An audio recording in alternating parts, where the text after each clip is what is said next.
ప్రియమైన సహోదర సహోదరులారా, చదవబడిన ఈ వాక్య భాగమును మనం గమనించినప్పుడు ఇశ్రాయేలీయులను గురించి కీర్తనాకారుడు రాస్తూస్తున్నటువంటి సందర్భంలో దేవుడు వారి పిల్లలను ఎలా ఆశీర్వదించాడో ఈ లేఖన భాగంలో వివరించడం జరిగింది. నీ మధ్యను నీ పిల్లలను ఆశీర్వదించి ఉన్నాడు అని కీర్తనాకారుడు ప్రభువు చేసినటువంటి గొప్ప కార్యమును బట్టి, ప్రభువు ఇచ్చినటువంటి గొప్ప ఆశీర్వాదమును బట్టి దేవునిని స్తుతిస్తూ ఆ కీర్తన రాశాడు. ఇది సంపూర్ణంగా స్తుతి కీర్తన.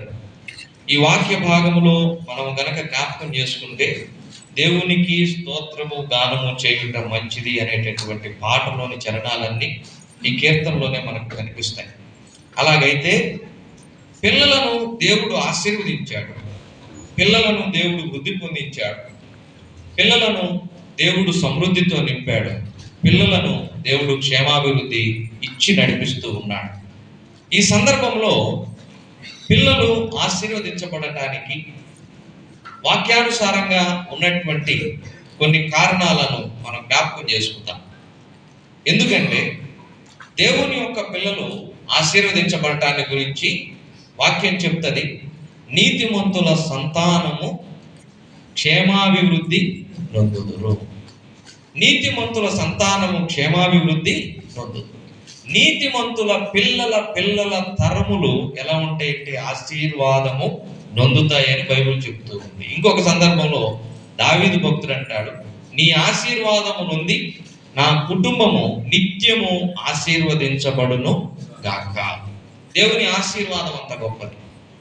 యెహోవా నీవు ఆశీర్వదించిన ఎడలా అది ఎన్నటెన్నటికి ఆశీర్వాదముగా, ఎన్నటెన్నటికి, అది నిన్న నేడు రేపు నిరంతరము ఎన్నటెన్నటికి ఆశీర్వాదముగా ఉండునుగాక. ఆశీర్వాదమునకు అంత ప్రాధాన్యత ఉంది కాబట్టి యాకోబు నీవు నన్ను ఆశీర్వదించితేనే గాని నేను నిన్ను పోనీయను అన్నాడు. ఆశీర్వాదములకు ఉన్నటువంటి ప్రాధాన్యత. దేవుడు మన సంఘంలో పిల్లలను కూడా ఆశీర్వదిస్తూ విద్యలో రాణించే విధంగా వారికి సహాయం చేస్తున్నాడు. అది మనకు ఎంతో సంతోషం కదండి. సంఘంలో ఏ ఒక్కరు విజయం సాధించినా, ఏ ఒక్కరి కుటుంబంలో మేలు జరిగినా మనం ఏం చేయాలి? మనము కూడా వారితో కలిసి ఆనందించాలి, సంతోషించాలి. సంఘములో కుటుంబములు వేరువేరుగా చూస్తూ ఉంటే మనము నిజమైన క్రీస్తు ప్రేమ కలిగిన వారం కాదు. ఫిలిప్పీ 2:5 క్రీస్తు యేసునకు కలిగిన ఈ మనస్సు మీరును కలిగి ఉండుడి అని చెప్తూ. కాబట్టి ప్రభు మనస్సు మనం కలిగిన వారమై ఏ కుటుంబములో మేలు జరిగినా, ఏ కుటుంబమునకు క్షేమము కలిగినా, ఏ కుటుంబము కీడు నుంచి తప్పించబడినా, ఏ కుటుంబము ఆశీర్వదించబడినా వారితో కలిసి మనం సంతోషించే వారంగా. అందుకనే కీర్తనాకారుడు అంటున్నాడు, నీ మధ్యలో, సంఘము మధ్యలో, సమాజము మధ్యలో, నలుగురి మధ్యలో నేను నిన్ను ఆశీర్వదించు. కాబట్టి వాక్యం చెబుతున్నటువంటి కొన్ని సత్యాలను ఆశీర్వాదానికి కారణాలుగా చూసుకుంటూ మధ్యాహ్న కాల సమయంలో దేవుని వాక్యాన్ని మనం ధ్యానం చేద్దాం. చూడండి, నిర్గమాకాండం 1వ అధ్యాయం 21వ వచనం చదువుకుందాం. నిర్గమాకాండం 1:21 చదువుకుందాం. ఆ మంత్రసానులు దేవునికి భయపడినందున ఆయన వారికి వంశాభివృద్ధి కలుగా చేశారు. ఇక్కడ మంత్రసానుల యొక్క వంశము అభివృద్ధి చెందుతూ ఉంది. మంత్రసానుల యొక్క వంశము ఆశీర్వదించబడుతూ ఉంది. కారణం ఏంటి? ఆ 21వ వచనంలోనే చెప్పాడు. ఆ మంత్రసానులు ఎవరికి భయపడ్డారు? దేవునికి భయపడ్డారు. చాలా తేడా ఉంది.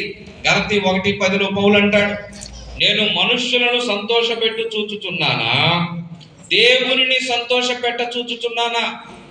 నేను దేవునిని సంతోష పెట్టకుండా మనుష్యులను సంతోషపెట్టు వాడనైతే ఎప్పటికీ క్రీస్తు యేసునకు దాసుడను కాకయే.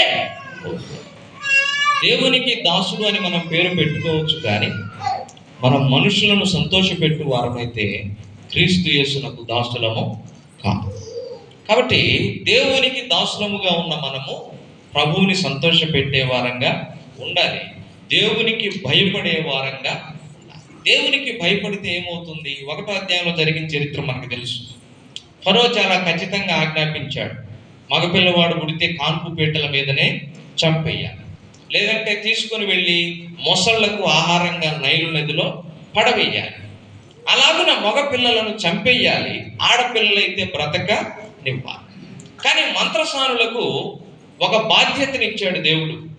ఫరో ఆజ్ఞ పాటించాలా, దేవునికి విధేయత చూపించాలా? ఈ రెండింటి మధ్య మంత్రసానులు ఏ అంశమును ఒక నిర్ణయంగా తీసుకున్నారంటే, యాకోబు పత్రిక 4వ అధ్యాయంలో మీలో యుద్ధములను పోరాటములను దేని వలన కలుగుతుంది, మీ శరీరము నుండి వచ్చుచున్నటువంటి భోగేచ్ఛల నుండియే కదా. అక్కడ వాక్యం ఏం చెబుతుందంటే, శరీరమునకును ఆత్మకును యుద్ధము. మంత్రసానుల ముందు కూడా ఇలాంటి యుద్ధమే ఉంది. కొన్ని పర్యాయాలు మన జీవితాల్లో చాలామంది స్టూడెంట్స్ చెప్పినటువంటి మాట, స్వీయ అనుభవంతో చెప్తున్న మాట, పరీక్ష చాలా క్రిటికల్ పరీక్ష రేపు ఉంటుంది, ముందు రోజు మందిరంలో కూడిక ఉంటుంది. ఈ అనుభవంలో నుండి ఎంతమంది వెళ్ళారో తెలియదు, కానీ చాలామంది వెళ్ళినట్టుగా చెప్పారు, నేను విన్నాను కూడా. మాకు సండే స్కూల్లో సీనియర్స్గా ఉన్నవాళ్ళు ఇప్పుడు ఇక్కడ లేరు. వాళ్ళు సంపూర్ణ సేవలో కొంతమంది ఉన్నారు, కొంతమంది ఉద్యోగాలు చేసుకుంటూ సేవలో కూడా ఉన్నారు. వాళ్ళ అనుభవాల్లో నుంచి కూడా చెప్పిన మాట, రేపు పొద్దున ఎగ్జాము, ఈరోజు మందిరంలో కూడిక. ఈ రెండు మధ్యన ఏ నిర్ణయం తీసుకోవాలి? ఒకటి ఫరో ఆజ్ఞ, ఇంకొక పక్క దేవుడు చెబుతున్నటువంటి మాట. ఈ రెండు మధ్యన ఏ నిర్ణయం తీసుకోవాలి? ఇంజనీరింగ్ ఫస్ట్ ఇయర్లో 5 ల్యాబ్లు ఉంటాయి. ఈడీసీ అని ఒక ల్యాబ్ ఉంటుంది, ఎలక్ట్రానిక్ డివైజెస్ అండ్ సర్క్యూట్స్ అని. 75 మార్కులకి, చాలా కష్టమైన సబ్జెక్ట్. ఆ మేడం మహాసాధ్వి అన్నమాట, ఒప్పుకునేది కాదు. మరుసటి రోజు ఈడీసీ ల్యాబ్ ఉంది, ముందు రోజు మన మందిరంలో సువార్త కూడిక ఉండింది, ఉద్యోగ సభలు జరుగుతున్నాయి. ఏ నిర్ణయం తీసుకోవాలి? ఏదైతే అవుతుందని మందిరానికి వచ్చాం. మరుసటి రోజు ల్యాబ్లో 75కి 74 మార్కులు వచ్చాయి. చదువుకోకుండా రాలేదులేండి, చదివాం. కానీ ల్యాబ్ ఇంకా సేపట్లో ప్రారంభం అవుతున్నప్పుడు కొంతమంది ఏం చేస్తారంటే, పుస్తకాలు బయట తీసి ఏందో చదివేస్తూ ఉంటారు, అప్పటికప్పుడు ఎక్కేస్తుందని. అంతా అవుతుంది. అది ముందు చేయాల్సిన పని ఏం చేస్తున్నారు వీళ్ళు? చివరి క్షణంలో చేస్తున్నారు. ముందు సిద్ధపడాల్సింది నిక్ ఆఫ్ మూమెంట్లో సిద్ధపడుతూ ఉంటారు.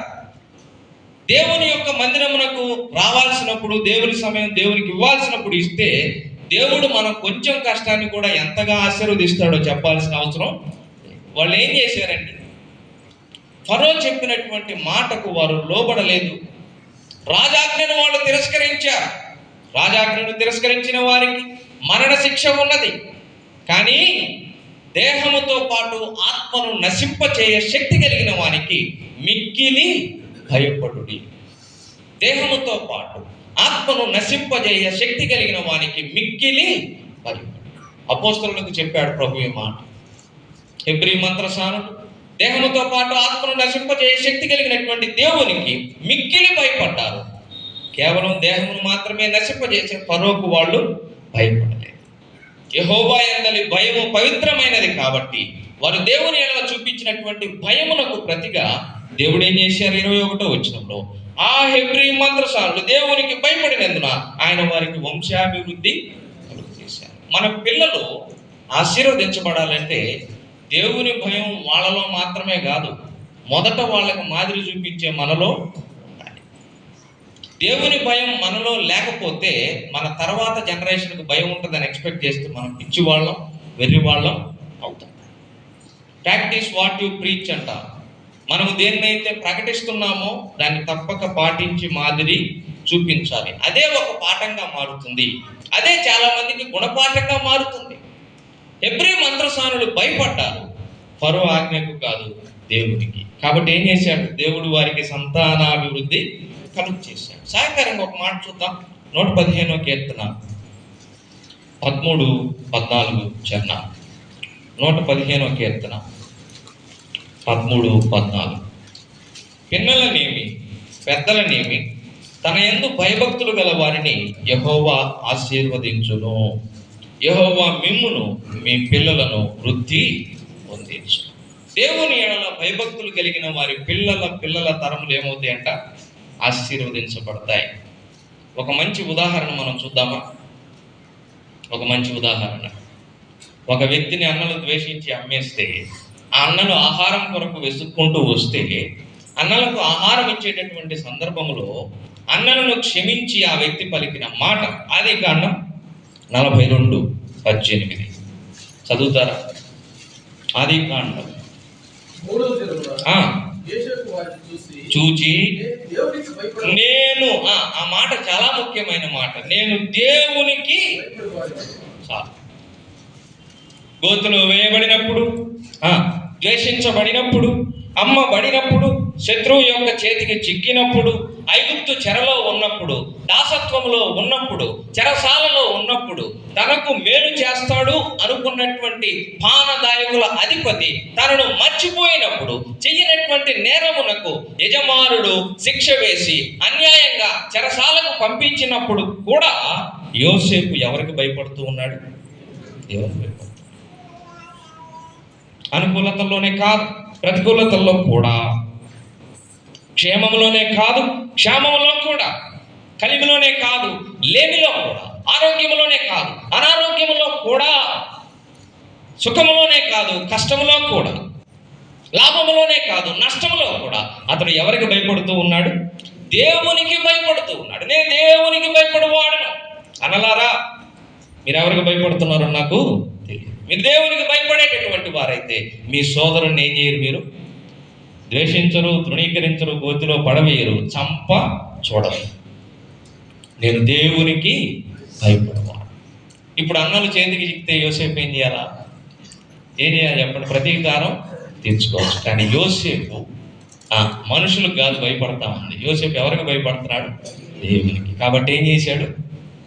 అన్నలను క్షమించి వాళ్లకు ఈయనే పోషకుడై, సంరక్షకుడై, తండ్రిగా మారి 70 మంది వస్తే వారికి గోషాను ప్రాంతం చూపించి ఆ గోషానులో వారికి క్షేమం ఇచ్చాడు. ఇచ్చాడా? ఇవ్వలేదండి? నిర్గమాకాండంలో దేవుడు అంటాడు మోషేతోటి, ఐగుప్తు యొక్క సకల ప్రదేశముల్లో 10 తెగుళ్ళు వస్తాయి, కానీ ఇశ్రాయేలీలు నివసించే గోషనులో మాత్రం ఏ తెగులు? ఐగుప్తీయుల యొక్క సకల ప్రదేశంలో ఏమొస్తాయంట? తెగుళ్ళు వస్తాయి. కానీ ఇశ్రాయేలీలు నివసించే ఒక ప్రాంతంలో ఏం రాదు? ఏ తెగులు రాదు. ఆ ప్రాంతం ఎవరి ద్వారా ఎవరికి వచ్చింది చెప్పండి? దేవునికి భయపడుతున్న యోసేపు ద్వారా దేవుని భయమును మర్చిపోయిన అన్నల యొక్క సంతానం ఉన్నటువంటి గోషేను ప్రాంతమునకు ఏమొచ్చింది చెప్పండి? ఏ తెగులు గుడారమును సమీపించక క్షేమము. ఐగుప్తు ప్రజలందరూ తెగుళ్లతోటి నశించిపోతుంటే యోసేపు యొక్క సహోదరులు, వారి సంతానం మాత్రం గోషేనులో ఎలాగున్నారు? క్షేమంగా. దేవునికి భయపడితే దేవుడు మనలను, మన పిల్లలను ఎంతగానో ఆశీర్వదిస్తాడు. యోసేపు దేవునికి భయపడ్డాడు కాబట్టి 12 గోత్రాల్లో వాస్తవానికి యోసేపు యొక్క కుమారులు ఎవరు ఉండడానికి వీల్లేదు. యోసేపు ఉండాలి. మీరు కనుక బైబిల్ చివరికి తిప్పుకొని వెళ్తే యాకోబు యొక్క కుమారులు 12 గోత్రకర్తల పేర్లు అక్కడ ఉంటాయి. రూబేను, షిమ్యోను, లేవి, యోదా. ఇలా చూసుకుంటూ వెళ్తే లాస్ట్లో 2 పేర్లు ఉంటాయి. ఆ 2 పేర్లు ఏంటి చెప్పండి? మనష్షే, ఎఫ్రాయిం. మనష్షే, ఎఫ్రాయిం. వాళ్ళిద్దరూ యోసేపు యొక్క సంతానమే. 12 గోత్రకర్తల్లో వాళ్ళు ఉండడానికి వీల్లేదు, కానీ దేవుడు వాళ్ళిద్దరిని తీసుకుని వెళ్ళి ఇశ్రాయేలీయుల యొక్క 12 గోత్రకర్తల్లో చేర్చాడు. కారణం ఏంటంటారు? ఎవరికి భయపడ్డాడు? దేవునికి భయపడ్డాడు. యోసేపు దేవునికి భయపడ్డాడు కాబట్టి అదే దేశంలో ఖైదీగా ఉన్నాడు, ప్రధానమంత్రిగా కూడా ఉన్నాడు. అదే దేశంలో దాసుడుగా అమ్మబడ్డాడు. అదే దేశంలో ఫరో తర్వాతి స్థానములో, అదే దేశంలో ఒక బానిసగా ఉన్నాడు. అదే దేశంలో ఒక బాధ్యత కలిగిన అధికారిగా, అదే దేశంలో చెరకు తీసుకొని రాబడి చేయనటువంటి నేరములకు శిక్ష అనుభవించాడు. అదే దేశంలో ఇతరులను శిక్షించుటకు రాజ్యాధికారము పొందుతున్నాడు. కారణం ఒకటి చెప్పాడు కదా, 42:18 నేను దేవునికి భయపడతాను. దేవునికి భయపడితే మనము, మన పిల్లల తరములు ఖచ్చితంగా ఆశీర్వదించబడతాయి. యెహోవా యందలి భయము పవిత్రమైనది అనే మాటను మనం చూస్తున్నాం.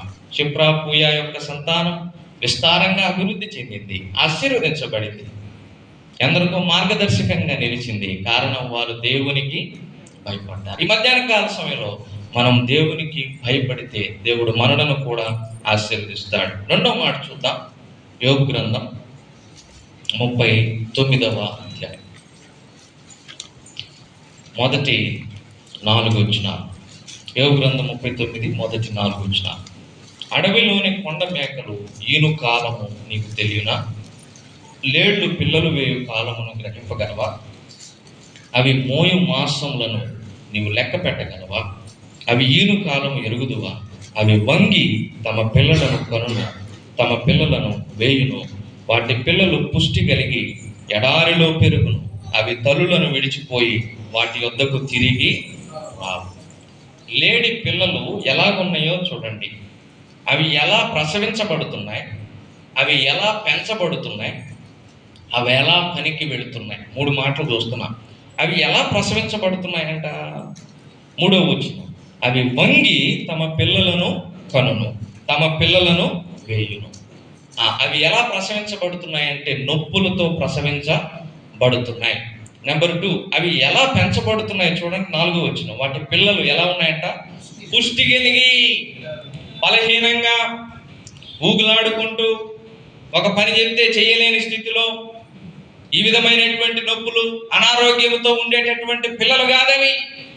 అవి చాలా పుష్టి కలిగి ఉన్నాయి. ఆ తర్వాత అవి తల్లులను విడిచిపోయి వాటి యొద్దకు తిరిగి దే ఆర్ ఇండిపెండెంట్స్.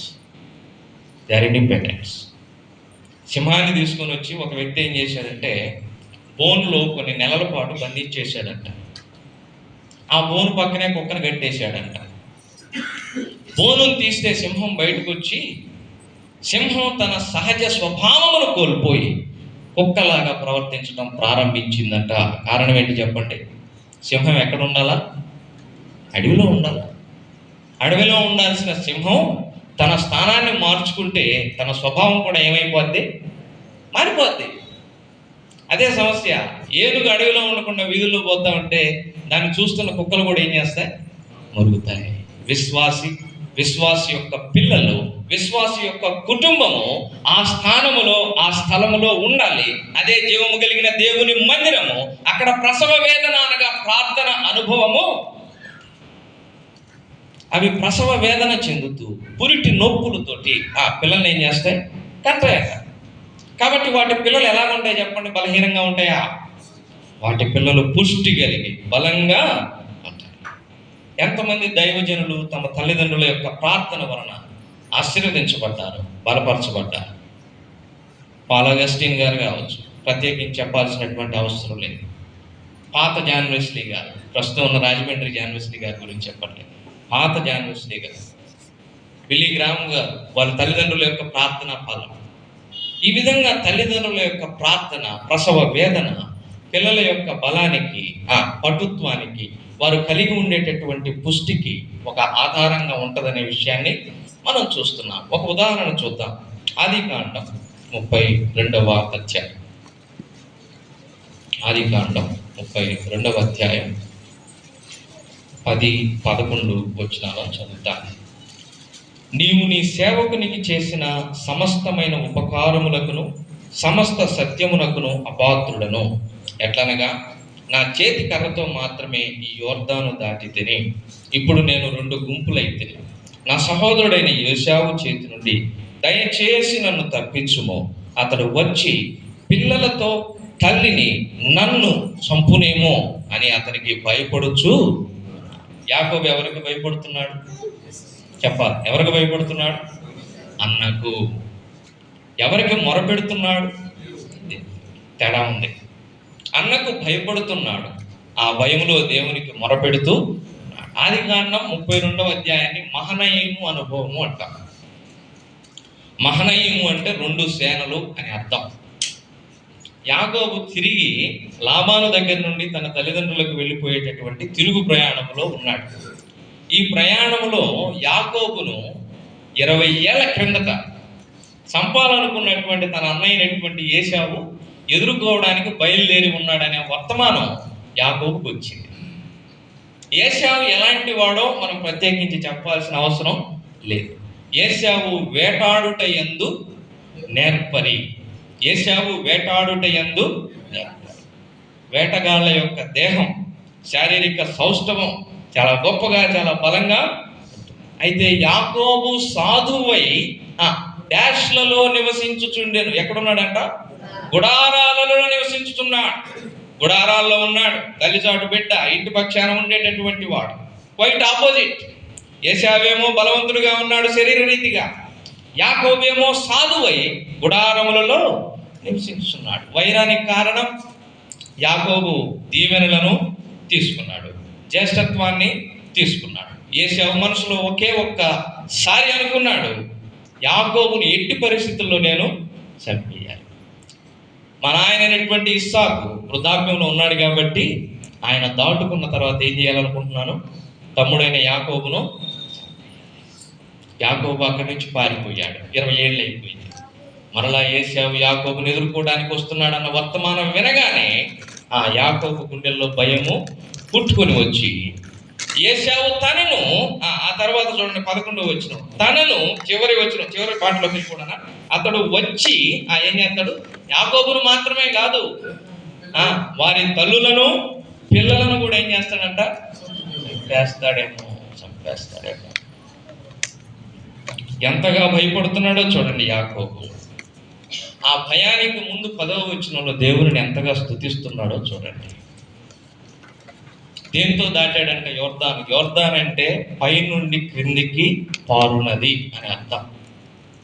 అవరోహణము అని 2 అర్థాలు వస్తాయి. ఆరోహణము, అవరోహణం. ఆరోహణం అంటే ఏంటి చెప్పండి? సంగీతంలో 2 ఉంటాయి, ఆరోహణము, అవరోహణం. ఆరోహణము అంటే హై పిచ్ అనమాట, పై స్థాయి. కొంతమంది పై స్థాయి చాలా అద్భుతంగా మాడతారు. అవరోహణం అని ఉంటుంది క్రింది స్థాయి, బేస్ వాయిస్ అన్నమాట, దాన్ని అవరోహణం అంటారు. కొంతమంది క్రింది స్థాయిలో చాలా చక్కగా పాడతారు. కొంతమంది క్రింది స్థాయి పాటలకు వెళ్ళేసరికి గొంతు పూడుకొని పోద్ది, అక్షరాలు గొంతులో తిరుగుతుంటాయి కానీ స్వరం బయటికి రాదు. అవరోహణం కూడా కష్టమే, ఆరోహణం కష్టమే, అవరోహణం కూడా కష్టమే. యోర్దాన్ అంటే పై నుండి క్రిందికి పారే.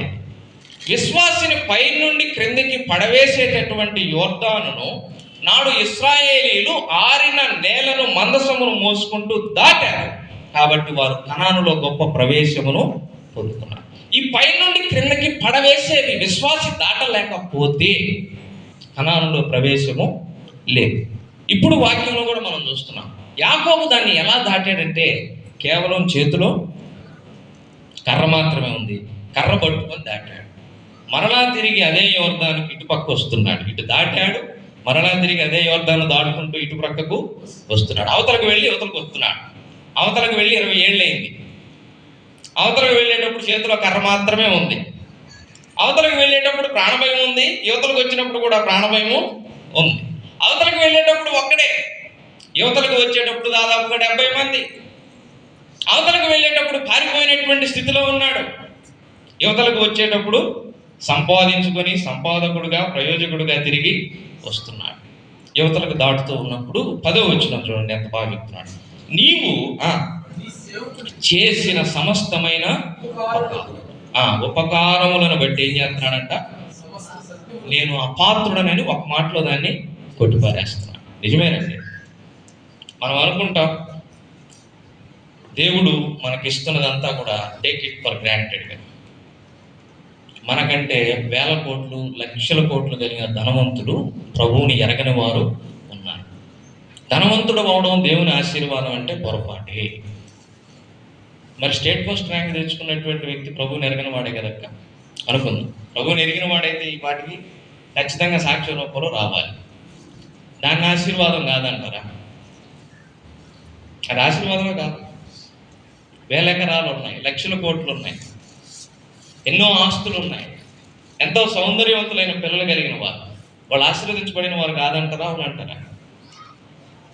అవునంటారా? కాదంటారా? ఏందక్క దేవుడు పక్షపాతి అంటే కాదు. అందుకే ఆయన నీతిమంతుల మీదను అనీతిమంతుల మీదను ఒకేలాగా ఏం కురిపిస్తున్నాడు? వర్షాన్ని కురిపిస్తున్నాడు. అయితే మనకు కలిగిన క్షేమస్థితి దేవుని వలన కలిగినదని గుర్తించేవాడు నిజమైన దేవుని. కాబట్టి ఏం చేస్తాడు? ఈ స్థితికి నేను పాత్రుడను యాకోబు ఎంతగా సంతోషిస్తూ ప్రభువుని స్తుతిస్తూ, ఈ స్థితికి నేను పాత్రుడను అని చెప్పి భయపడుతూ దేవునికి మొరపెడుతూ ఒక మాట ఉన్నాడు. ఏశావు వచ్చి ఏం చేస్తాడంట, నన్ను మాత్రమే చంపితే పర్వాలే, నా భార్యలను నా పిల్లలను కూడా. జాగ్రత్త అమ్మా, ఒక వ్యక్తి సంచరిస్తూ ఉన్నాడు, వాళ్ళ కొరకు మనం ఏం చేయాలో తెలుసా? చూద్దాం, చూడండి. పేతురు రాసిన మొదటి పత్రిక 5వ అధ్యాయం 8వ వచనం. 1 పేతురు 5:8. నిబ్బరమైన బుద్ధి గలవారై మెలకువగా ఉండుడి. మీ విరోధి అయిన అపవాది గర్జించు సింహము వలె ఎవరిని మృంగుదునా అని వెతుకుచూ తిరుగుచు, మీ పిల్లల్ని మృంగాలని, మీ జీవిత భాగస్వాముల్లో దూరి మిమ్మల్ని శోధించాలని, మీ కుటుంబంలో నెమ్మది లేకుండా చెయ్యాలని, మనశ్శాంతి లేకుండా చెయ్యాలని, సంతోషము సమాధానము లేకుండా చెయ్యాలని, సంఘాల్లో గలిబిలి సృష్టించాలని, చేదైన వేరును మొలిపించాలని గర్జించే సింహములాగా అపవాది ఎలాగున్నాడంట, కాసుకొని తిరుగుతున్నాడు. ఏం చేయాలి మనం? ఏం చేయాలి? లేళ్ళు ఏం చేసినాయండి? లేళ్ళు ఏం చేసినాయి? పిల్లల కొరకు వంగి వాటిని ప్రసవించాయి. మరి మనం కూడా ఏం చేయాలండి? ఏం చేయాలి? మనం కూడా వంగాలి. యాకోబు ఏ మోకాళ్ళు కలిగిన వాడన్నారు? ఒంటె మోకాళ్ళు. ఒంటె మోకాళ్ళు ఎలాగుంటాయి? వంగి ఉంటాయి, వంగి ఉంటాయి. వంగినటువంటి మోకాలు ముఖమును ప్రకాశింపజేస్తుందంట. మోకాళ్ళు నలబడే కొద్దీ మోకాలు ఎలాగవుతాయి? తెల్లబడతాయి. మోకాళ్ళు వంగే కొద్దీ కుటుంబాలు నిఠారుగా ఎదుగుతాయి. మోకాళ్ళు వంగే కొద్దీ కుటుంబాలు నూరంతలుగా ఫలిస్తాయి. మోకాళ్ళు వంగే కొద్దీ పిల్లలు మరింతగా ఆశీర్వదించబడతారు. యాకోబు ఎంతగా భయపడుతూ ప్రార్థన చేస్తున్నాడు. ప్రార్థించిన తర్వాత ఏమైంది మీకే తెలుసు సమాధానం. యాకోబుని ఎదుర్కొంటా ఏశావు వచ్చాడు. పైకి ఖడ్గం వస్తుంది అనుకుంటే ఏశావు కన్నీళ్లతో పిడికిలి జలిపిస్తాడు అనుకుంటే ప్రేమతో అక్కును చేర్చుకుని ముద్దు పెట్టుకున్నాడు. శత్రుత్వం కొనసాగుతుంది అనుకుంటే అన్నదమ్ముల మధ్య సమాధానం వచ్చేసింది. కారణం మీకే తెలుసు. ఆదికాండం 32:11 చదవండి.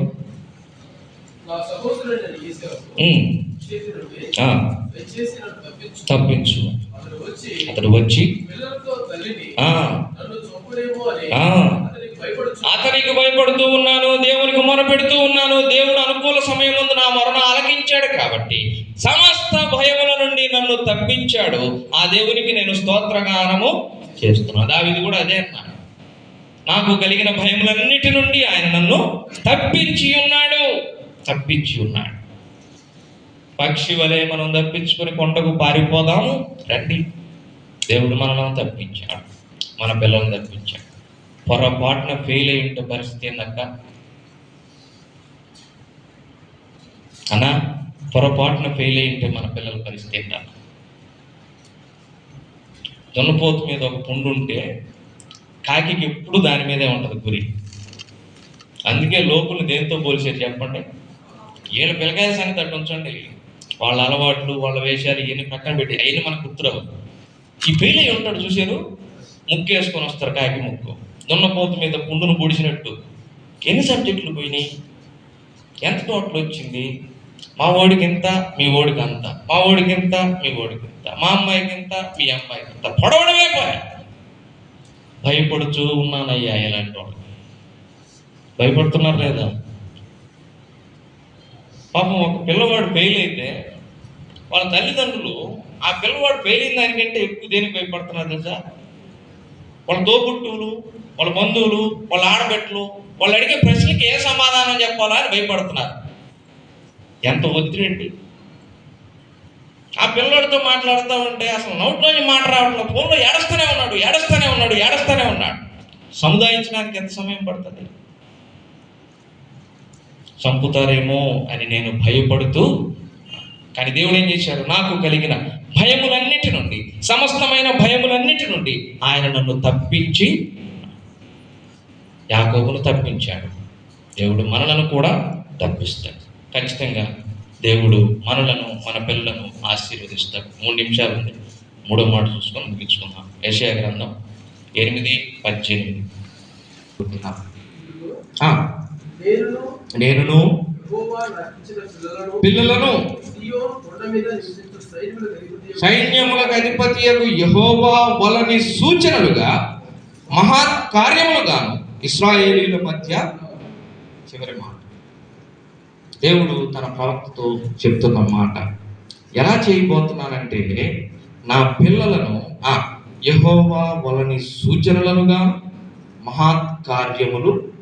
God is going to make our children to stand in front of him as a beautiful symbol, beautiful idol. క్రైస్తవ పిల్లలు ఎప్పుడు కూడా దేవుని యొక్క సూచనలుగాను, దేవుని యొక్క స్తంభములుగాను, దేవుని యొక్క మహత్కార్యములకు గుర్తుగాను నిలబడాలి. నిలబెడతానంటున్నాడు, నిలబెట్టాడు కూడా. సమూయేలు మొదటి గ్రంథం 2:34లో హోఫ్నీ ఫినెహాసులు అలా ఉన్నారు. ఎలా ఉన్నారు? వాళ్ళు కూడా సూచనగానే ఉన్నారు. చూడండి 2:34 చదువుకుందాం. 1 సమూయేలు 2:34 చదువుతున్నాను. నీ ఇద్దరు కుమారులైన హోఫ్నీకిని ఫినెహాసునకును సంభవించునని నేను చెప్పిన దానికి నీకు ఎలా ఉన్నారు? ఇది మంచి సూచన కాదండి. అన్ని సూచనలు మంచివి కాదు. ఒక వ్యక్తి బయటకు వెళ్తాడు, నల్ల పిల్లి ఎదురైందంటే అది మంచి సూచన అంటారా? ఎంతకాల విశ్వాసం అయినా ఆ కాలమైందైతే మనం వాస్తవానికి దేవుళ్ళు కాని వాటికి మొక్కినా, మన పితృరాచారం ప్రకారం ఇప్పుడు లేవు, విమోచించబడ్డామని చెప్పినా, నల్ల పిల్లి ఎదురొస్తే మనం ఏం చేస్తాం? తిరిగి వెళ్ళి కాసేపు కూర్చుంటాం. ఇంకో వ్యక్తి తుమ్మితే ఏం చేస్తాం? ఇంకొంచెంసేపు కూర్చొని చెంబులో నీళ్లు దాకా బయలుదేరిపోతాం. ఇవన్నీ శుభ సూచకాలు కాదు, అశుభ సూచకాలు. ఇక్కడ ఒక శుభ సూచన కాదు, అశుభ సూచన కనిపిస్తూ ఉంది. ఏంటో చెప్పండి. హోఫ్నీ ఫినెహాసులంట దేవునికి విరోధంగా జీవించారు. వాళ్ళని నేను నాశనం చేయబోతున్నాను. యవ్వన కాలములోనే సంతానం అంతా కూడా నాశనము కాబోతూ ఉంది. వంశాభివృద్ధి అనే మాట ఇక ఉండదు. ఏలి నమ్మకంగా నువ్వు యాజకత్వం చేశావు, కానీ నీ పిల్లలు అలాగున జీవించారు. కాబట్టి వాళ్ళు మంచి సూచన కాదు. ప్రతి మనిషి ఒక పాఠాన్ని నేర్చుకోవచ్చు.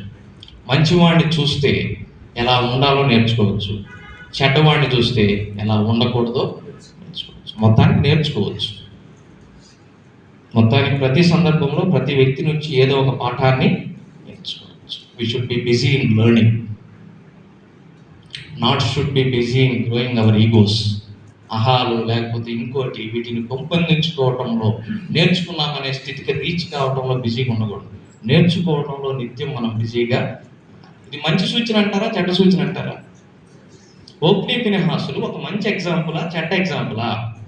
100% చెడ్డ ఎగ్జాంపుల్. మందిరానికి వచ్చే వాళ్ళతో పాపం చేస్తున్నారు, మందిరంలో వ్యాపారం చేస్తున్నారు, తండ్రికి చెడ్డ పేరు చేస్తున్నారు, తండ్రికి కళంకంగా జీవిస్తున్నారు.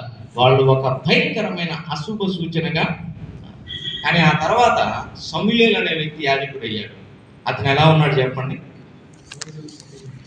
బలుడైన సమూయేలు ఏలీ ఎదుట యెహోవాకు పరిచర్య చేయుచుండెను. అసలు ఎంత మంచి మాట అది. 1 సమూయేలు 2:26లో చూస్తే దేవుని దయందును మనుషుల దయందును, మన పిల్లలు దేవుని దయందును వర్ధిల్లాలి. కేవలం మందిరంలోకి మాత్రమే వస్తూ చదువుల్లో సున్నాగా ఉంటే దేవునికి మహిమ. చదువుల్లోనూ రాణించాలి, సేవలోనూ రాణించాలి, పరిచర్యలోనూ రాణించాలి, అన్ని విధాలా రాణించాలి. There should be an all round development. గాయకు రాస్తూ అదే అన్నాడు, ప్రియుడా నీ ఆత్మ వర్ధిల్లుచున్న ప్రకారం నీవు అన్ని విషయములలో వర్ధిల్లుచుండవలనని నేనెంతో కోరుచు. God is desiring the same from every one of us. ఒక మంచి సూచనగా ఉండాలని ప్రభువు కోరుతూ ఉన్నాడు. మధ్యాహ్న కాల సమయంలో మన సంఘంలోని పిల్లలు రితికా కావచ్చు, నవభావం కావచ్చు, they have cleared a very important stage in their life. Intermediate నొక్కి మరీ చెప్పేవాడు మా అది ఇంటర్మీడియట్ రా, మధ్యలో వస్తుంది. చాలా డేంజరస్ స్టేజ్. అక్కడ కనుక కరెక్ట్గా లేకపోతే లైఫ్ మొత్తం తప్పటడు. ఇంటర్మీడియట్ దాన్ని క్లియర్ చేయడానికి ప్రభు కృప చూపాడు. ప్రధానమైన కారణం దేవునికి భయపడు వారిని దేవుడు ఏం చేస్తాడు? ఆశీర్వదిస్తాడు. దేవునికి ప్రార్థించే వారిని దేవుడు ఏం చేస్తాడు? ఆశీర్వదిస్తాడు. దేవునికి లోబడే వారిని ఒక మంచి సూచనగా, మంచి ఉదాహరణగా అనేకుల మధ్య నిలబెడతాడు. దేవుడి కొద్ది మాట మన కొరకు దీవించున్నాడు.